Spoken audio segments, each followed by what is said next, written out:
Kuis singkat, disebut apakah daerah ini? A. Israel atau B. Palestina? Itu Israel woi, itu Palestina woi. Sebuah pertanyaan yang singkat dan simpel, namun bisa menimbulkan perdebatan yang cukup sengit. Mungkin beberapa dari antara kalian ada yang bingung kayak orang ini. Ada juga yang jadi kompor di sosial media. Ada juga yang kayak cuman ketawa-ketawa doang di belakang sambil nyimak kayak ini orang pada ngapain dari di sosial media. Pertanyaan pun timbul. Mengapa sebuah daerah kecil di tengah-tengah Timur Tengah bisa menimbulkan perdebatan yang cukup sengit, yang bahkan berujung pada konflik mematikan yang telah memakan ratusan ribu jiwa dan juga kehancuran total yang tidak bisa digantikan? Untuk bisa menjawab pertanyaan tersebut, kita harus kembali ke garis waktu sejarah, yaitu di masa Kekaisaran Turki Ottoman. Nah, pada waktu itu, daerah yang kita kenal sebagai Palestina sekarang merupakan salah satu daerah kekuasaan Turki Ottoman.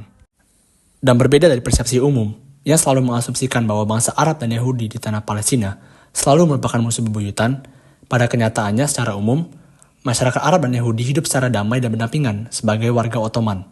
Bahkan, mereka melihat satu sama lain sebagai satu, baik secara etnis, kultural, bahasa, dan bangsa yaitu Turki Ottoman. Tapi sayangnya, kurang dari satu abad kemudian, semuanya berubah drastis dengan kekalahan Turki Ottoman dalam Perang Dunia Pertama.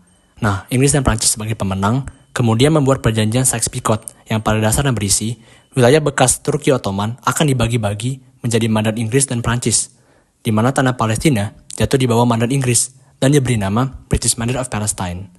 Di bawah Inggris, migrasi orang Yahudi ke Palestina diperbolehkan secara leluasa. Minimal di Eropa, lihat ada orang Yahudi, yuk gebukin, yuk hajar. Di seberang lautan, tepatnya di benua Eropa, masyarakat Yahudi itu mengalami nasib yang sial, di mana mereka tuh selama berabad-abad dipersekusi dan ditindas dalam serangkaian peristiwa yang kita kenal sebagai pogrom. Nah, pogrom ini telah menimbulkan kerusakan baik secara material maupun fisik. Dan masyarakat Yahudi yang merasa muak dari semua siksaan ini, kemudian memikirkan ide-ide gimana cara mereka bisa menghentikan semua ini. Mulai dari asimilasi dengan penduduk lokal, rencana Uganda atau Uganda Plan, di mana masyarakat Yahudi akan dipindahkan ke Uganda, sampai ke Aliyah atau hijrah menuju ke tanah perjanjian di Palestina. Dan di tengah-tengah semua kepusingan dan kemarahan orang Yahudi tersebut, terdapat seorang pria yang bernama Theodor Herzl. Nah, Herzl ini mempunyai sebuah ide brilian yang dia rasa bisa menjadi jawaban dari semua kesengsaraan orang Yahudi pada waktu itu. Ide tersebut dia namakan sebagai Zionisme, sehingga Theodor Herzl dikenal sebagai Bapak Zionisme. Nah, apa itu Zionisme? Secara singkat, Zionisme merupakan gerakan politik dan sosial yang bertujuan untuk melindungi seluruh masyarakat Yahudi dari penindasan. Caranya adalah dengan mendirikan sebuah negara Yahudi di tanah Palestina. Herzl ini, dalam jurnalnya pada tahun 1904, mulai menekankan pada pembentukan sebuah negara bagi bangsa Yahudi di tanah perjanjian yang disebut sebagai Eretz Israel. Nah, tanah perjanjian ini sekarang adalah tanah Palestina. Sehingga, migrasi besar-besaran orang Yahudi ke Palestina atau Aliyah yang dimulai dari tahun 1882 semakin memvalidasi ide Zionisme tersebut. Akibatnya, semakin banyak orang-orang Yahudi yang pindah dari Eropa ke Palestina. Dan parahnya, orang-orang Yahudi ini sudah terpengaruh oleh ide Zionisme, di mana mereka percaya bahwa mereka datang ke Palestina untuk mendirikan sebuah negara, yaitu Israel. Tentunya, ide ini bertentangan dong sama penduduk Arab lokal, yang merasa bahwa rumah mereka kayak direbut itu sama orang asing dari Eropa. Nah, kemudian, pertentangan ini sampai berujung pada pemberontakan Arab pada tahun 1936 sampai 1939. Inggris yang melihat semua kekacauan ini, kemudian mulai membatasi migrasi Yahudi, yang direspon dengan pembentukan milisi-milisi atau tentara-tentara oleh orang Yahudi untuk melawan orang lokal Arab dan juga tentara pendudukan Inggris, seperti Irgun dan Lehi. Peristiwa Holocaust, yang merupakan upaya untuk menghabisi semua orang Yahudi di Eropa oleh Nazi Jerman, yang memakan nyawa 6 juta orang Yahudi, semakin mendorong migrasi besar-besaran dari Eropa, serta memanaskan api semangat Zionisme dan pembentukan negara Yahudi di tanah Palestina. Peristiwa Holocaust ini juga semakin memantapkan dukungan negara-negara barat seperti Inggris dan Amerika Serikat terhadap pembentukan bangsa Yahudi di tanah Palestina atas dasar simpati atau kasihan aja, karena orang Yahudi selama berabad-abad telah menderita. Jadi kayak memberikan sebuah negara di tanah Palestina merupakan bentuk penghiburan kepada mereka.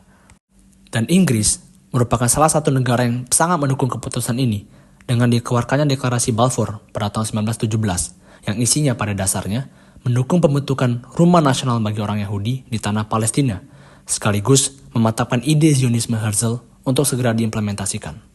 Masalah di Palestina ini kemudian sampai menarik perhatian PBB, yang kemudian segera mengeluarkan resolusi nomor 191 pada 1947 atau rencana partisi, yang membagi Palestina menjadi dua negara, yaitu negara Arab Muslim dan negara Yahudi Israel, dan untuk kota suci Yerusalem di bawah pengawasan PBB.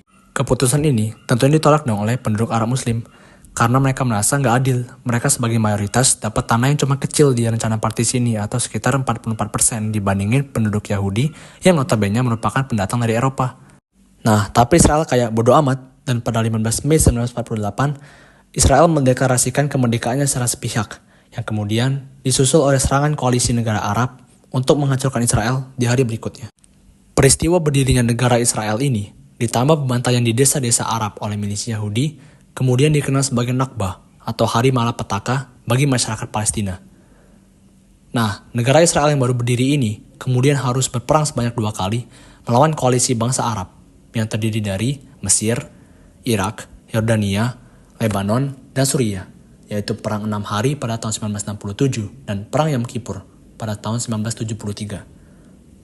Dalam Perang 6 Hari ini, Israel yang berhasil memenangkan perang kemudian menguasai seluruh wilayah Palestina, yaitu tepi barat dan Gaza, serta dataran tinggi Golan dan Sinai di Mesir. Sebelum pada Perang Yom Kippur yang dimana Israel kalah, wilayah Mesir itu dikembalikan. Setelah menguasai tepi barat dan Gaza dari Palestina, Israel kemudian memulai program pemukiman ilegal dengan membangun pemukiman-pemukiman di tanah penduduk lokal Arab setelah penggusuran paksa, dan kemudian menggantikannya dengan penduduk Yahudi Israel. Tujuannya adalah untuk perlahan tapi pasti menghapus Palestina dari peta. Pada tahun 1987, setelah 4 orang Palestina terbunuh oleh kecelakaan truk Israel, meletuslah Intifada pertama, yang berarti perlawanan dalam bahasa Arab, yang berujung pada pembentukan Hamas di Gaza. Israel merespon protes besar-besaran ini dengan brutal, yang membunuh ribuan warga Palestina.